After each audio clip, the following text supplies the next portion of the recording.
Coming up on Chopper's Political Podcast. First appearance on an award Award-nominated Chopper's Political Goodness Podcast. me, let's keep talking about that until we don't win it, then we'll move on.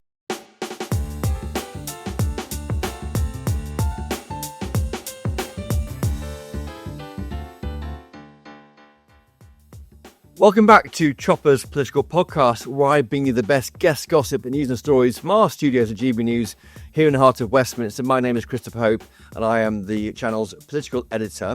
After months of speculation, briefs and contra-briefs, the Chancellor delivered her budget. Here it is, this red book.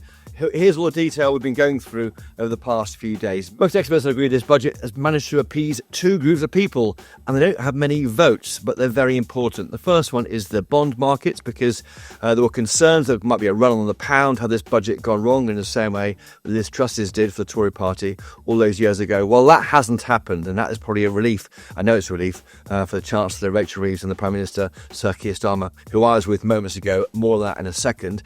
And Labour backbenchers, of course, because there was some jeopardy around both Sir Keir Starmer and Rachel Reeves. Had this gone wrong, more talk would have said, should we replace either or both with new people? The PM, of course, it would be maybe West Streeting. If 81 MPs can find a reason to decide to challenge the Prime Minister, that a vote could have happened and it could have been terminal for the PM. But he lives on and fights another day, and I think they're safe. They're both safe until May at least next year. The Scottish elections, Welsh elections, and of course thousands of council seats up for grabs in England. We're going to dissect the budget later with my colleague Catherine Forster, our political correspondent here. But first, you may have seen the government getting influencers into their press conference. It's a bit annoying for me as a journalist. I can't get questions in because the influencers aren't asking questions, but they do their bit. And why can't we be a broad canvas in politics and allow these people their chance? But you don't often find MPs emerging as influencers, but one has this week, and his name is Gordon McKee. He's Labour MP for Glasgow South, and he joins me now on Chopper's Political Podcast. And Gordon, hello. Hello. Welcome to Chopper's Political Podcast. It's very rare that anyone brings me presents, but you have brought some biscuits. Yeah, I've got plenty of custard creams after this week. Let me explain why this is. Here's a snip of why Gordon is now the epitome of an MP influencer. There's a reason Britain feels broke, and it's probably not what you think. I'm going to explain, but first of all, you need to understand one thing. It's called debt-to-GDP ratio. Sounds boring, kind of is boring, but it's important. Basically means how much debt the government has compared to how rich the country is. When I was born in 1994, it was about 30%. In other words, for every pound the country made, the government owed 30p in debt. And it stayed that way until around about 2008, when the banks ran out of money and we had to bail them out. So then, debt jumps to 60%. Over the next 10 years of Tory government, it rises to about 80%. Then some guy eats a bat in Wuhan, and now nobody can go to work. So the government has to borrow even more money.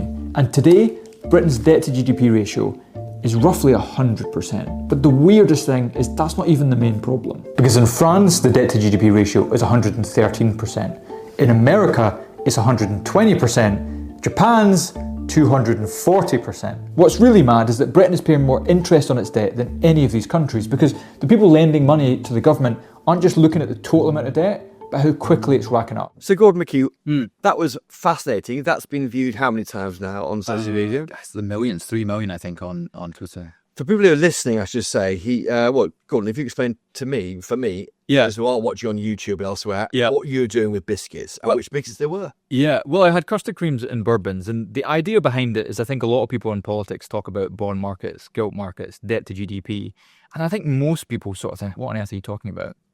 It's very important this week, especially with the budget.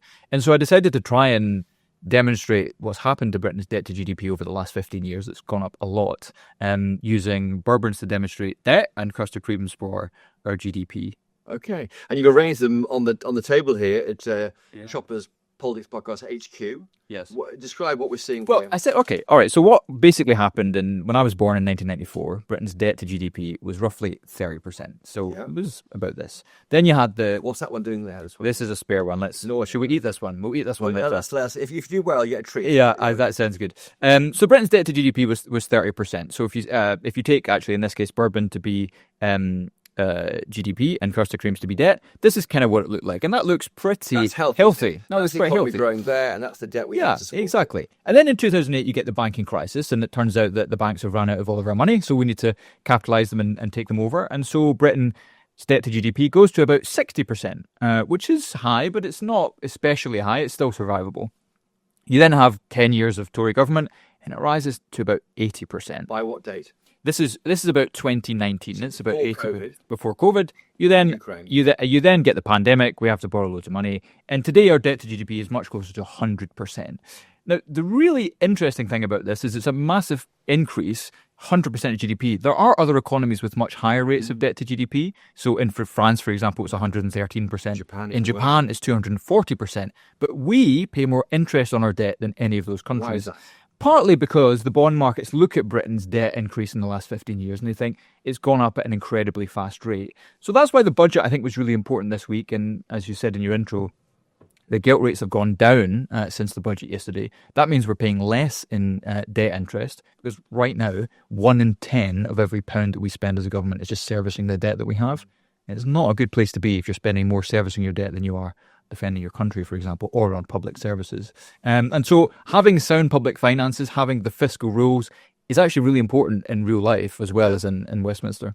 And I'm putting out some more biscuits here because I like them. But what you want is this, don't you? So that's You want that's growth economy. Right. We sort of outweigh the debt, don't we? Right, exactly. This is the other part of Adding growth there. There we go. Watch it doesn't collapse. This is the other part of debt to GDP. Is part of the problem is, especially over the last 14 years, the economy hasn't grown the way it should have. And if you have a growing economy, you're worrying less about your debt. And that's why I think there's a number of measures that the government is doing that are important.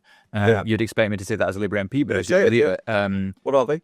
Well, for example, energy is a big problem in the UK. We have some of the highest energy costs anywhere in the world. So we want to ring-fence our own energy, not imports. Right. Why not use North Sea oil and gas? Do we go from Scotland? Yeah, well, the North Sea is there, and that will happen for decades to come. But what we really want to do is not be dependent on fossil fuel international markets. And so investing in renewables, which GB Energy is doing, headquartered in Scotland, is very important.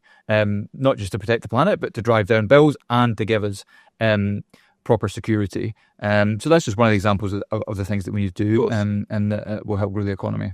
Why not cut the benefits bill? So if you cut the benefits bill, this might happen. I mean, that's something now taking off 3 biscuits and putting them over here. That's for later for you and me, when Rebecca's not watching. But that might improve the picture there. Sit one more off there. Because, of course, the reason why that is, if the markets see a Labour government being tough on benefits, they think spending's under control, don't they? And that might help with this ratio. Yeah, it's definitely true that in the long term, we've got to try and get more people into work that are currently not into work. And I'm not talking here about severely disabled people who can't work, who should always be protected. I'm talking actually in particular about the million young people in this country that are not in education, employment or training. That is a tragedy. It is a tragedy. And these are young men and women who have basically been failed by society and are being left essentially on a heap on the side. That's what the last government did. And I kind of feel it's actually part of Labour's moral mission to help those people get into work for the purpose of it, but also so they have more money in their pocket, more satisfactory lives, and able to spend on things that they like. What do you make of the attack by Kevin Bain, not the Conservative leader, about it's a budget for Benefit Street? By that, she means people who are living on the street where everyone claims benefits. And in fact, she said taking money from working people through the tax increases or the thresholds being frozen and giving that money to people who aren't working. Yeah, well, I don't accept that at all. I mean, one of the important measures in the budget was lifting the 2-child cap. That means 500,000 kids are going to be lifted out of poverty. I really believe in that. I think it's the right thing to do. Important point here, by the way, 60% of the families that are impacted by the 2-child cap are in work. So it's not true that these are all people at work. But also, there's also a moral mission, I think, to lift some of the poorest kids in Britain out of poverty. Because it's the right thing to do for them, it's also the right thing to do for the country, by the way. These are the lawyers, doctors, builders, engineers of the future. And if they're growing up in poverty, then they're not going to get those chances to have that training. Exactly. And 25,000 people, children, maybe in families where there's more than 2 children may now benefit from your policies, which is a very Labour thing to do. I think so, and I think it's the right thing to do. And it's the right thing to do for those kids. It's the right thing to do because we're the Labour Party and that's what we believe in. It's also the right thing to do for the country. I don't think that families should say, well, we can't afford any more children, therefore we won't have any. That's what people who aren't on benefits think. That's something I felt when I was younger and had children. Well, I think the kids shouldn't be punished, right? I mean, we're talking about kids growing up in poverty, and I think that we shouldn't be doing that. And by the way, this policy was introduced by George Osborne. It was brought in as a political, it was brought in as a political device to divide politicians. It was a massive crowd then, by the way. It was, vividly. Yeah, but it was, I mean, in some sense, from George Osborne's narrow perspective, it worked because it divided people. But rather than politicians paying the price, it was poor kids in Britain paying the price. And I don't think that's right. But it does incentivise people with 2 children on benefits to have a third or fourth or fifth. I don't think people are having kids because they're getting extra benefits. I just don't believe that. But what I do believe is some kids have been kept in poverty, and because of the decision yesterday from Rachel, 500,000 kids are no longer living in poverty. Would I be unfair in that introduction, talking about addressing 2 groups, backbencher unease and the bond markets? You've dealt with the bond market. Yeah, we have the biscuits to prove it. Yeah. But what about the issue of the backbenchers? I mean, you would disagree with that? Well, I think, or is there concern about the leadership of both Keir Starmer and Rachel Reeves? No, I think, well, first of all, just on the bond markets, it's actually really, as we've just demonstrated, it's really important that you do that, because if you don't get confidence in the bond markets, we're all paying more in interest, and that means less money for public services. And I think you saw the party pretty united yesterday in support of Keir and Rachel and the budget they delivered. There were Labour values running through that budget, and you can criticise that, that's your prerogative, but at the end of the day, we're a Labour government, and we're elected as a Labour government, and I think it was a budget that had those values running through it. Do you think, I just was puzzling on this, do you think this government, all our politicians may need to be a bit more honest about the issues facing the country? I mean, the last government spent £500 billion in 3 years on the COVID pandemic and the energy shock. We discussed the issue of energy already. Yeah. In 2 years, 400 billion. In since then, 100 billion on capping energy costs. It's not discussed, is it? I mean, if you spend that amount of money in a household, you have to pay it back on your credit card bill. Yeah. In a sense, I don't know why. I just don't know why the Labour government isn't saying, look, the last government spent 500 billion pounds it wasn't meant to spend in 3 years. We've got to cover the cost of that. And that, when you weren't working during the COVID pandemic and sitting at home, apparently working from home, you were being paid to do so by the government. So that's got to come from somewhere. Want to be honest about that? Well, I think it's definitely true that the great sin of the last Tory government wasn't just that they made... Don't say Tories. I mean, but the great sin of the last government wasn't just that they made a mess of public services, they also racked up the bill, right? And so we've inherited a position where the public service is at breaking point and there's no money. And that's a really difficult problem to solve. But Labour supported all the lockdowns, and didn't they? So the Labour supported the lockdowns, which have led to the COVID bill. Yeah, to be clear, I'm not saying that I forget the name for it now. The furlough scheme was the wrong thing to do. It was the right thing to do. Either, but there was a cost.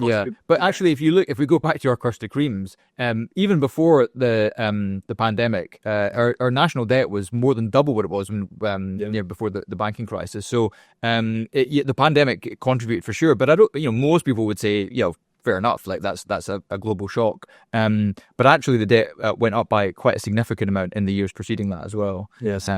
And so it's not just the pandemic. And actually, final point on the debt. The reason, one of the reasons, alongside the cost of interest, that it's important is there's a question over the agency of our country to do really difficult things that require a lot of borrowing. We were able to bail out the banks in 2008 because we had a low debt-to-GDP ratio, we had a growing economy. I would worry if we don't get a grip of the national debt. Unfortunately, we are. But if we didn't get a grip of it, it restricts our ability as a country to do big and difficult things. Were you uneasy about this issue of freezing tax thresholds? That's worth 12 billion by the end of the decade, 8 billion from 2028, extending it by 3 years. Because, as you know, Rachel Reeves, your Chancellor, did say last year's budget, that she came to the conclusion that extending the threshold freeze would hurt working people, take money out of their pay slips. So now you are literally hurting working people because that's what she said last year. It's definitely challenging, and no politician wants to be in that position. But you accept that? You're a straight-talking biscuit man.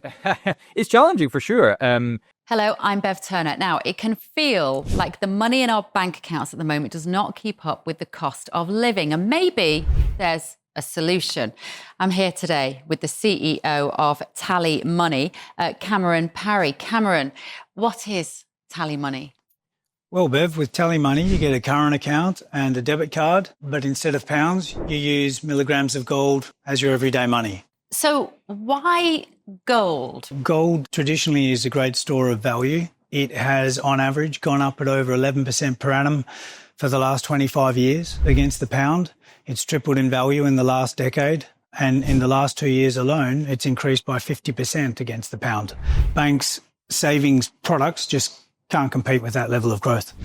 But this isn't just about gold. This is about a currency that you guys have created at TallyMoney. Explain it to me as though I'm an idiot. So, look, people need to be able to hold their earnings and build their savings in a money that retains its value and remains in their legal control and remains theirs to access, away from government control. Great. You had me at not exposed to government control. You should feel safe and happy with your money. You should have peace of mind. The more money you see in your bank balance, and that's the type of thing we're trying to deliver, and give people choice in the type of money they get to use every day. Brilliant. Thank you so much, Cameron. Thank you.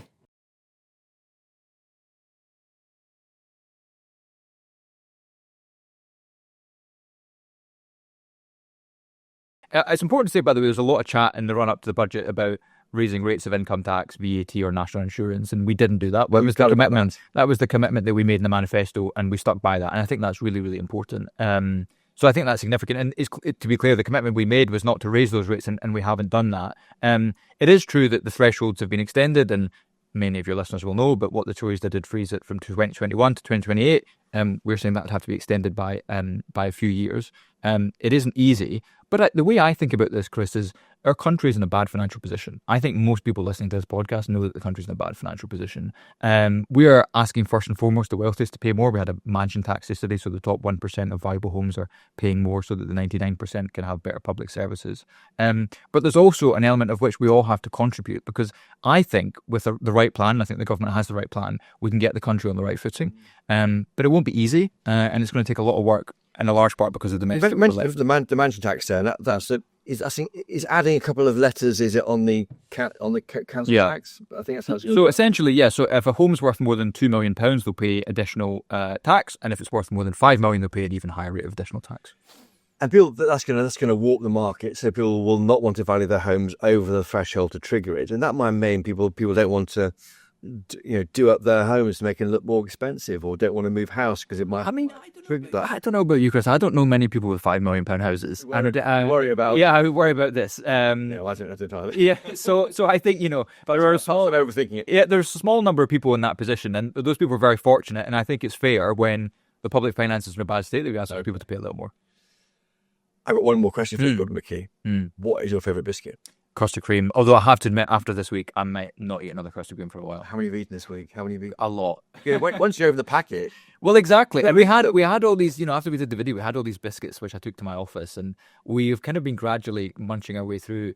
And I did a thing with a newspaper this morning, and they wanted me to, pile them up. And I realised I didn't actually have enough left, which shows that we've eaten quite a lot of them. We can't carry the same biscuits around in a bag. Yeah, exactly. You got new ones out. You break out new ones. I can take these away with me, and that's what. You know why these are important, the custard creams? They are supremely British. And during the COVID pandemic, Robert Jenrick, who happened to be the local government secretary at the time, he had to construct these baskets of food to go out to people who couldn't leave their home and shop. And he made sure there's a packet of custard creams really in those food parcels. There's not much Robert Jenrick and I have in common, but maybe that's something.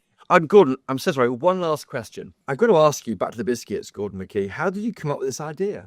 Well, I came up with it because I was thinking about how you explain debt to GDP, which is not the most exciting topic in the world, but it is an important one. And initially I thought maybe I'll use poker chips or something, and then I decided actually biscuits is, more relatable. It's completely cut through. Other MPs are following you. Richard Bergen is doing something similar. I saw that with pasta, yeah.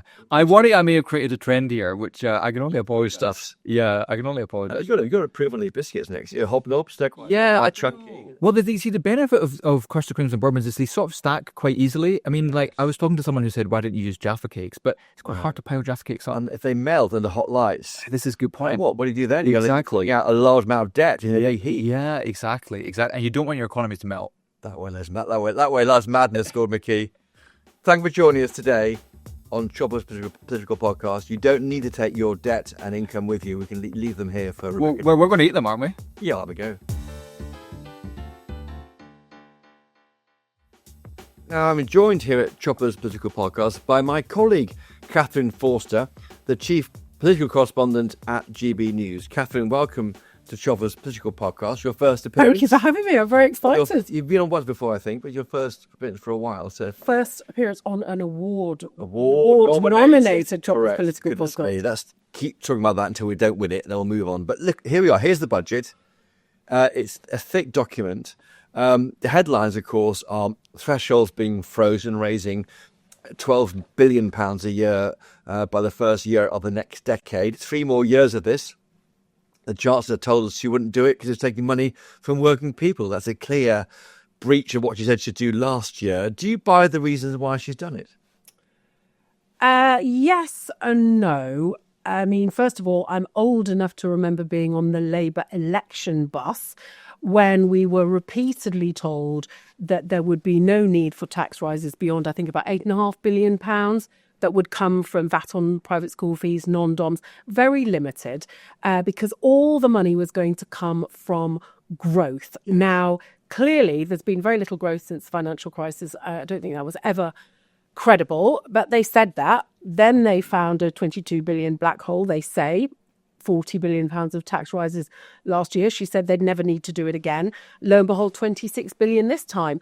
But their argument is, well, you know, there was a downgrade and productivity and Brexit, etc., etc. That doesn't really stand up, because it turns out that actually that downgrade was quite small and it was offset by much higher tax receipts than they expected. So she didn't really have to announce these tax rises. She did if she wanted a bigger buffer, but even with the U-turns on welfare, she could have just about got away with it. So £4 billion of headroom. So is it right then that this is really a budget about supporting the bond markets, confidence in the UK government, and also dealing with concerns on the backbenches about the leadership of Sir Keir Starmer, the Prime Minister, and also Rachel Reeves, the Chancellor? Well, I think that's absolutely right. Now, Rachel Reeves will say these are fair and necessary choices, but there were 3 audiences, weren't there? There were the bond markets. She absolutely wanted to send a message of financial stability. We saw what happened when she cried in the Commons a few months ago. The market absolutely took fright because they reckon that any replacement of her would be somebody on the left and therefore even worse. The bond markets are pretty happy. Yeah. But also, I think it was very largely to deal with Labour MPs who, let's face it, are plotting. They are deeply unhappy with the government. They think this is not what a Labour government came in to do. And they have pretty much forced the government, well, the welfare U-turn, there's £5 billion right there, the 2-child benefits cap that they've now listed. Rachel Reeves did not want to do that. And then she didn't want to do it totally. They previously said it was unaffordable. They've done it under pressure, I really think, to buy both Rachel Reeves and the Prime Minister time. And I think in that they have succeeded. And I don't think anyone's going to try and get rid of them this side of the May local elections. But I think come May, that's a different matter. But of course, what it should be about, and they used to say, didn't they, country before party, what it should be about is doing the best thing for the country. But it seems to me that that is rather secondary here. This is not surprising given the shallow nature of a lot of the majorities Labour MPs won at the last election. That puts them in range of losing their seats if this reform surge carries on. And that's why this may have happened. What do you take from this attack by Kemi Badenoch? This is a budget for people who claim benefits. She's a budget for Benefit Street, she said, paid for by working people. That was a question I put to Sir Keir Starmer the morning after the budget in Rugby. Here's what he told us. You're raising taxes and giving the money from working people to those on benefits. How can that be right? No, it's going to our NHS, it's going to our schools, and it's going on cost of living measures. But I won't apologise for the fact we are also lifting 500,000 children out of poverty. I don't want to live in a country where children pay the price in poverty, and 3/4 of the families in which children are living in poverty are working families. They're the working poor. The other thing I'd say, because we're in a hospital yesterday, is if you go to the NHS and ask them, they will say there's a direct link between child poverty and children coming into hospital. So we take the pressure off the NHS. So I'm not going to apologise for taking children out of poverty. It's desperately needed. So Keir Starmer there is saying that money is not intended for benefit recipients, but it is going towards the NHS and other key parts of Labour's priorities. Do you believe him? Well, money is going to lots of things. But look, the threshold freeze that they've carried on for another 3 years, having said last year it would hurt working people and they would not do it. that is a choice. It's going to raise about £8 billion a year. And look, they've lost £5 billion on those welfare reforms. This lifting the two-child benefit caps costing £3 billion. Add those two together, you've got that £8 billion literally right there. So I do think, sure, it's going to make lots of Labour MPs feel very happy because they legitimately want to lift lots of children out of poverty, but I think it's a very, I think it's all the forecast. I think it's a very hard message to sell to people who get up in the morning and go out to work and who feel that the government promised them not to raise taxes on working people. And look, okay, they haven't put up income tax, but these tax threshold freezes, these are big tax just rises. on that, what do you make of Sir Keir Starmer's defence? He talked there about the £150 off any fuel bills, energy bills next April, and it's interesting to me that they offer, here's a big shiny thing, money off your fuel bills, but in fact they're going to pull people who shouldn't be paying the higher rate tax into tax. I mean,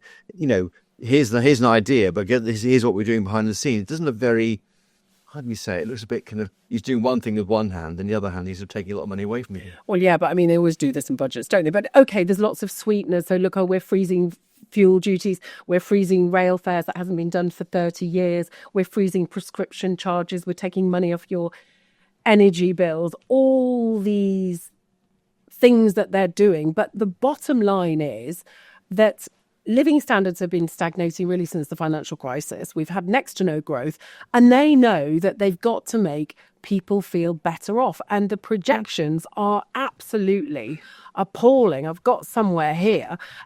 Real household disposable income is forecast to only rise by 0.5% this year, and then 0.25% every year between now and the end of Parliament. People are not going to feel that. If they cannot make people feel better off, I don't think they've got any chance of getting re-elected. And this is the whole problem, isn't it? Since the financial crisis, we have not had the growth that we had before, the growth that makes money for public services and for things to get better. And to get the growth, you've got to get people off benefits, get them into work. That's how you do it. You don't bring in more migration numbers, because that can just make us all poorer anyway, because GDP per head falls. Yeah, exactly. It's all about GDP per head rather than GDP overall. The government will still say they're trying to get the benefits bill down. They're having this Stephen Timms review. I was talking yesterday morning, just before the budget, to one of the lead welfare rebels that had led to this climb down. And she was saying, look, we haven't given up on it, but it was gone about the wrong way. We've got to do it thoughtfully and sensitively.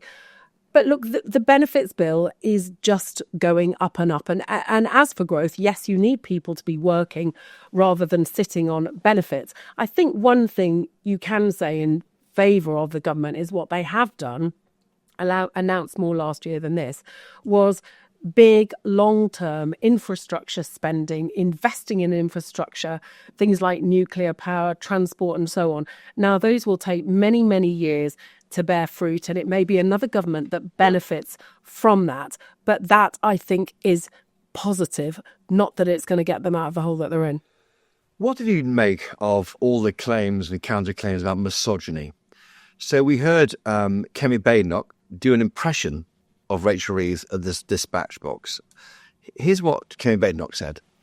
All we've had is wallowing in self-pity and whining about misogyny and mansplaining.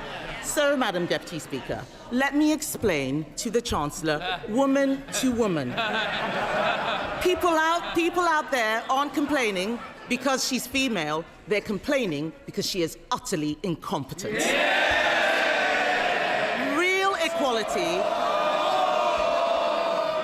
Real equality means being held to the same standard as everyone else. It means being judged on results. Now, Catherine Forster, from the TV pictures, because I was in the studio at GB News, Rachel Reeves appeared upset, a bit put out by that. What do you take to this idea that she's being, she says in her own words, she's tired of mansplaining, she's tired of, and in fact, Sir Keir Starmer told us at the G20 the weekend in South Africa that he thinks there is misogyny towards her. Honestly, I think there is misogyny towards her too. I read she did a very long interview in the Times at the weekend in which she said, I'm sick of people mansplaining how to be Chancellor to me. Now, look, there's one thing to criticise her policies, and I do think clearly mistakes have been made, starting with really talking Britain down at the beginning of their term in office last autumn and making us all feel very, very gloomy, being one of them. But look, she is a comprehensive, educated girl from a South London school. She did PPE at Oxford. She then did a master's in economics at LSE. She is smart. George Osborne also went to Oxford. He did history, came from a very rich background, went to a very nice school, didn't study economics, was turned down as a journalist for the Times, was turned down by The Economist, became Shadow Chancellor on his third attempt, but is infused with a confidence that comes, I think, from being A, male, and B, from that upbringing. You didn't hear, okay, he had an omni-shambles budget, the pasty tax, but you might criticise him for choices that he made when interest rates were super low after the financial crisis. They could have borrowed very cheaply for long-term infrastructure spending investment. They did not do that. But sure, Rachel Reeves, I think, has made mistakes. But the Rachel from accounts jibes, I personally, as another state-educated, middle-aged woman, feel really uncomfortable with that sort of comment. Kerry Badenoch didn't have much truck with that, did she? She said she doesn't like people saying, when David Lammy said he's the first black man to answer questions at the dispatch box, she wasn't happy with that. She said, you've got to earn that right to say it or some such. Yeah, you do. And it shouldn't matter. But Rachel Reeves is the first female chancellor ever. I think that is a moment. She's proud of it. And I think she's right to be. When Rishi Sunak became the first prime minister, there was almost nothing said about... There was in India. India went crazy. There was, but there was nothing said here. And I think that is a mark of actually what a great tolerant nation we are. It shouldn't matter. Is she right to talk about it? Would Margaret Thatcher have raised this as the first female prime minister? Would she have talked in those ways? It might have shown she might have felt... I don't think she would, but I think that was a different time. And I think she operated in a different way. She operated in some ways by being sort of much like the boys. But also Kemi Badenoch, of course, she's not into identity politics. But I personally also don't like the way that the Prime Minister talks to Kemi Badenoch in PMQs. He very often talks, and I know the Prime Minister, like you, I've been on a lot of trips with him. I spend quite a bit of time around him. And I personally get on with him very well. But the way he talks to Kemi Badenoch in PMQs, to me, he talks to her like a teacher, sometimes talking to a particularly stupid child. And I don't like that. And I have also heard from plenty of women in Labour that there is a woman problem in Number 10. I've heard it from various different sources. Well, on that note, Catherine Forster, thank you for joining us today on Chopper's Political Podcast. Our chief political correspondent, Catherine Forster, there. Joining me now is former Lib Dem MP Norman Baker, author of a new book called Royal Mint, National Debt, The Shocking Truth About Royals' Finances. Norman Baker, thank you for coming to the studio today. You're welcome. Great to see you. Why have you written this book? You got a problem with these guys, Charles and Camilla? I've got a problem with the way that the royal family costs us an absolute fortune, and the way that they have, over generations actually, I'm sorry to say, sought to accumulate money for themselves, almost above any other perspective they have on life. Once you have so much money, you can't do anything with it. I mean, I don't know why they want to do that. But their fault or our fault for allowing it? We are a democracy, and we do have a degree of check over how they raise money. We don't have very much check, because what happens is that it's very difficult for MPs to raise questions about the royal family. You're discouraged from doing so. I was the only MP in my 18 years in the Commons to be able to introduce a debate on the royal family's finances. And the only way I was able to do that was by linking it back to an obscure 1993 Treasury paper. That's how difficult it is. When you arrive as an MP, although you're elected, the first thing you have to do before you take your seat is take an oath to the unelected head of state and his heirs and successors, which, by the way, includes Andrew and Harry and others as well. And when you try and ask questions in the table office, which is a bit of the parliament that censors you, doesn't like those questions and tries to put you off. So generally, it's difficult for MPs to do very much. The Freedom of Information Act has been wound back in terms of the royal family, so you can't find very much out through that source I either. think there's some letters were released in the old days, weren't they? Some black spider letters from Prince Charles to Prince Charles to ministers about. Exactly. I think under FOI that happened, and then that stopped very quickly. That's right, because what happened was the Guardian pushed us quite hard to get the information out. And what it revealed eventually was that Charles had been lobbying ministers about political matters, such as whether we should have hunting or how much money for the defence budget and so on, which were not appropriate for someone in that situation. So rather than Charles saying, we shouldn't have done this, and I'm sorry, I won't do it again. Just drew a veil around it. Yeah, he just covers it up so we can carry on without people You finding say in the out. book there's a legitimate argument for a monarchy, just as there is for a republic. Yes. But what there can be no argument for is the unreformed imperial monarchy we uniquely have and is enormous and ever-increasing cost to the British taxpayer. Yeah, the monarchy costs all round probably £500 million a year. Are those your figures or are those Republic's figures? No, well, they're both, actually. I mean, we don't agree on everything on that, but I still come to that figure, roughly. Not one, but 132. Well, If you want to break it down, there's 132 million for the sovereign grant, which is the figure people normally quote, which, by the way, is equivalent to the civil list in 2011, which was 7.9 billion. We've gone up from 7.9 million to 132 million in 14 years. 53% increase this year, by the way, in the sovereign grant. Who also had 53% increase? Because it's paying for parts of the work on Buckingham Palace? Yes, except Buckingham Palace, we can go down that particular rabbit hole as well. Buckingham Palace is going to cost £50 million, and suddenly it's £369 million. Yes. Huge increase over the time. And meanwhile, the sovereign grant, which was increased to 15% in order to cover it, has suddenly become 25%. So, this ratchet... That's all the Crown Estate income, isn't it? This only goes one way. It's money which is equivalent to the Crown Estate, because it's important to understand that the Crown Estate is a public body and has been since 1760, and the Crown Estate themselves will say they are not a royal body if you ask them.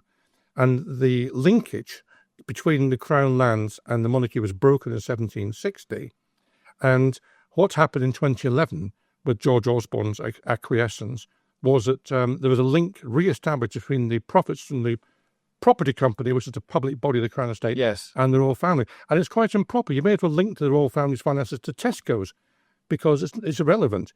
So what the government does is not take money from the Crown Estate to give to the royal family. What it does is it assesses what the Crown Estate's property profit is, and then makes a grant equivalent to that to the royal family. It's not directly from the Crown Estate. This will become political in 2026, next year, because it'll be voted on by Parliament to carry it on.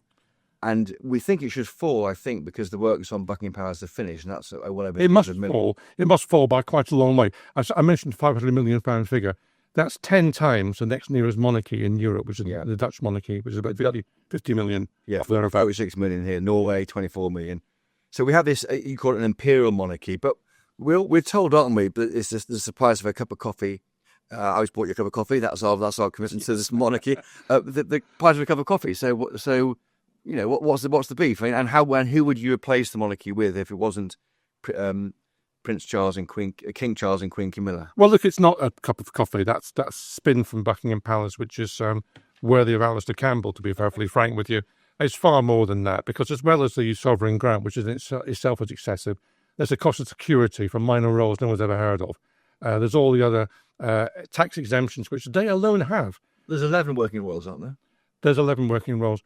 The diminishing number, Charles says he wants a slimmed down monarchy, but a slimmed down monarchy has to come with a slimmed down cost. Yeah, we're not getting that. It's going up every year rather than down. And so the sovereign grant is 132 million. Because the king himself has loads of wealth that we don't know much about. Well, the estimate is 1.8 billion. That's an estimate which has come from Channel 5 and from The Guardian and others. That seems to be the figure people have settled on. That's artworks and Da Vinci and all. What it's not. Oh, it's not that. To be quite clear, what it's not are the elements held for the state, like Buckingham Palace and so on. It doesn't include all those. All the artworks. It includes private artworks which have been passed down from the Queen without any inheritance tax being paid. Yeah. Charles uniquely is exempt from inheritance tax. All those racehorses, string of racehorses, all the Fabergé eggs, everything else, free from inheritance tax. And you have to ask yourself where they came from, because what my book goes into is the issue of gifts. When you receive a gift as an MP, or a minister or a councillor or anyone else in public office, Yes. you declare that, and probably you can't keep it if it's worth over a certain amount of money. All the gifts to the royal family are not registered, they're not listed, and they're kept generally as private possessions. Now, it's been tightened up a bit since 1935, but not enough. Despite all this, you are a member of the Privy Council. Yeah. You're the Right Honourable Norman Baker. So you're someone who can go to the accession when the king dies and King William is crowned, or at least made king, not crowned until the coronation. You have a role in all this. I went to the accession. You try and torture yourself by being right honourable. No, I mean, I think I need to be inside to see what's going on. Yeah. And I was very happy to be the accession council, which was quite. You met the royal family? I've met the older, apart from Andrew, as a matter of fact, over the years. Did you like them? Well, I mean, Charles was actually quite engaging. I mean, when I last met Charles, I was doing transport work, and he was keen to tell me, it's quite endearing really, how the royal trade was being run on used cooking oil. The royal trade? For its fuel. Now it stopped moving, I think, the royal trade. Yeah, well, this is another bit of royal spin, because I have to say that the big story from the finances when they came out earlier this year was the royal trains being scrapped, giving the impression that the royal family is cutting back on costs. No, it's not, because you've replaced the royal train with 2 helicopters. Yes. It says your book talks about the etiquette of the royal family, which suggests you got a bit of a chip about this. Is that right? I mean, when you talk about things like if you can't sit down in the presence of a royal at a public event other than a royal formal meal, you can't stop. You should stop eating when the royal guest does, and so it goes on. Well, it's just so different to monarchies in the rest of Europe. We are the only imperial monarchy. The rest have all modernised. Are those signs of imperial monarchy? Yes, they are. It's a matter of deference. You must do what we want. And that's not how it works in other European monarchies, in the Benelux countries and Scandinavian countries. I mentioned in my book, I was having a conversation when I was in Sweden at some public event, having a conversation with a woman. Yes, you said, yeah. And it turned out she was a Swedish princess. 10 minutes into conversation. That's the joy. You said, what do you do? I'm a prince. Well, that informality could never have in this country. But over there... Do you do something there? You pull back the curtain. The film they made on the BBC in 1970... Royal Family. Yeah, which is available on YouTube. Yeah. It keeps been taken down and reappears. It's quite interesting. And that was... apparently, the Prince Philip, the late Duke of Edinburgh, thought it damaged the royal family because it removed some of the mystery. You can't carry on with this imperial mindset unchanged over centuries when the country moves on. I mean, the royal family behaves as a Russian Tsar would have behaved, as a German Kaiser would have behaved, as the Emperor of Austria-Hungary would have behaved. That's not very fair, though. They didn't do all work. Did they never work with homeless people? No, they didn't. The work they do on charity work, it's basically a force for good, right? Well, there are elements which are useful. Yes. And some of the causes they've championed are ones which are worth supporting. But, there's an element of hypocrisy to this, I'm afraid. If you look at Charles's campaign on global warming and climate change, which I totally agree with. I totally agree with him on that. But he's in the top 1% of polluters in the world because he takes private jets everywhere. He doesn't use the train. He took a helicopter from London to Cambridge to lecture about the climate change in this poor old planet. I don't know why. It may have been the tight diary. It may have been because they couldn't get there on time or security issue. Have you tried to get a train to Cambridge? They're a wonderful service, train to Cambridge. You look at the Queen used to get a train to Norfolk, and we would always let Telegraph put a picture of her getting off the train because we felt that was her being a bit like us. Yeah, and I think people like that. They like that. Yeah. People like that. There's no reason not to do that. And you take William going on about homelessness, which is a very important issue. And how many homes has he got? How many homes did he got? Well, it's in the book. There's a chapter called Houses of Windsor, which is astonishing, the number of houses. How many have they got? Oh, I've lost track. I've not lost track. It's in the books. Is it a dozen? I don't know. Oh, he's got about 6, I think, from memory. 6 houses? Yeah, roughly. It's in the book. I can't remember. I'm sorry if that's slightly wrong. It might be 5 or 7 or something. Okay, but it's half a dozen. It's half a dozen or so. And then you get Harry going on about wildlife and William about wildlife. And there's pictures of them, shooting wildlife. You can cull wildlife and be in favour of being an environmentalist. You can, but I have to say that some of the photographs which have been disappear from the internet are not ones you would like to see repeated. How would you reform this then? I mean, I think this is a book which is important to read, and I have endorsed it on the back. I think it's a book which we have to discuss. I think I do come across issues with the royal family. For example, when Donald Trump came to visit this year, we were saying to Number 10 at our briefings, what's going to happen? And they all say, ask the palace, and the palace won't tell us. No, Palace said that's number 10. Yes, and it's a vote of all yes. And then so it goes on. So, we have a head of state who is not accountable to any of us. In France, their head of state is accountable to journalists. We don't have that here. That is troubling, I think. And I don't see the way around it. But I look at the King Charles and Queen Camilla, and I think who would replace them? Would you want President Tony Blair? Would you want President Keir Starmer? I don't. No, look, I mean, I'm not sure. You can. First of all, this is not a book which is saying let's have a republic. No, it is a book which says if you want a monarchy, this is what you've got to do to make it relevant and appropriate for this time. Support is declining in the polls. The support is declining markedly. Yes, young people in particular don't want a monarchy; they want a republic. 18 to 24-year-olds. Now, you may say that's an age thing, but I think they're playing a dangerous game by not reforming. They need to reform, and it doesn't matter where I come from. This is a book which monarchists ought to take seriously, because I think you've got to reform the monarchy for it to survive in the future. And that's the message which they should take from the book. And you can't carry on with this imperial mindset unchanged. So you would say, Norman Baker, I'm not Republican, I'm here to help. Well, you'd say to the King. I'm saying that my book has got recommendations, 25 recommendations, which if they were adopted would actually not just be fairer and more appropriate for this time we're living in, but would also be better for the royal family going forward. What are your top 5 recommendations to save the monarchy? Well, it's not top 5, but first of all, you need to change the sovereign grant arrangements to a more appropriate, back to civilists really, and reduce the cost of public purse. That's the most important thing. The Duchies of Cornwall and Duchies of Lancaster, which shouldn't be, frankly, regarded as private property, should be returned to the Crown Estate as you were before. But that isn't grilled by Parliament, isn't it? Parliament MPs, the Public Accounts Committee. The Public National All Office can look at that. They can look at it, which demonstrates that they are really public bodies, and therefore it's quite inappropriate for Charles Williams to take money, £25 million a year, out of that. Next one. Freedom of information needs to be changed to make sure that they're treated the same way the royal family as any other public body, with the same exemptions which apply. Then there should be a register of gifts and register of how royal collection. What's owned by them, what's owned by us? Yeah, just and the royal collection needs to be changed so we clarify what the status is, and make sure that we're not having matters given to the state appropriated by the royal family personally. And change the national anthem. You think that's inappropriate now? Well, the national anthem is God Save the King, and I have to say that every other country I can think of, the national anthem reflects the country, not the person who's a head of state. And you want a national anthem to be adopted by everybody in the country. This national anthem excludes people who are Republicans and excludes people, by the way, who don't believe in God. And that's wrong. We should have a national anthem everybody's very proud of. And finally, are you a Republican or a monarchist? Philosophically, I understand that there's a case for republicanism, but if we ended up with a modern... What are you? Well, I'm telling you, philosophically, I'm Republican, but...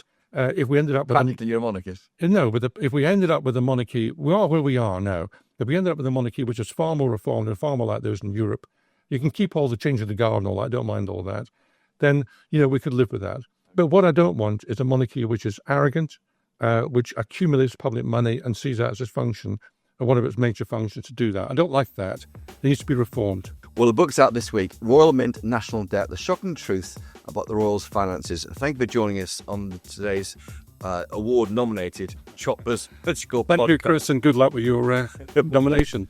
Thank you very much. And I tweeted Christopher Hope on X. Email me, chopper@gbnews.uk. Are you on Twitter, Norman Baker? No, Facebook. That's as far as I go. Yeah, sensible. I'm analog rather than digital. Sensible. If you enjoyed this podcast, please do tell your friends. If you really enjoyed it, leave a 5-star rating and a review on Apple Podcasts, Spotify, wherever you find it, to help other people find it using the algorithm, of course. Thanks to the brilliant team of award-winning experts behind this podcast, Mick Booker and Jeff Marsh back at base, and the podcast award-winning worker bees, Rebecca Nunes and George Macmillan. And most importantly of all, thank you again for listening. If you want more Chopper in your life, and Norman does, catch me during the week with one of my political reports and analysis, and occasionally I even present stuff on the channel too. And of course, our best reporting is on our website, gbnews.com. But until next time, cheerio!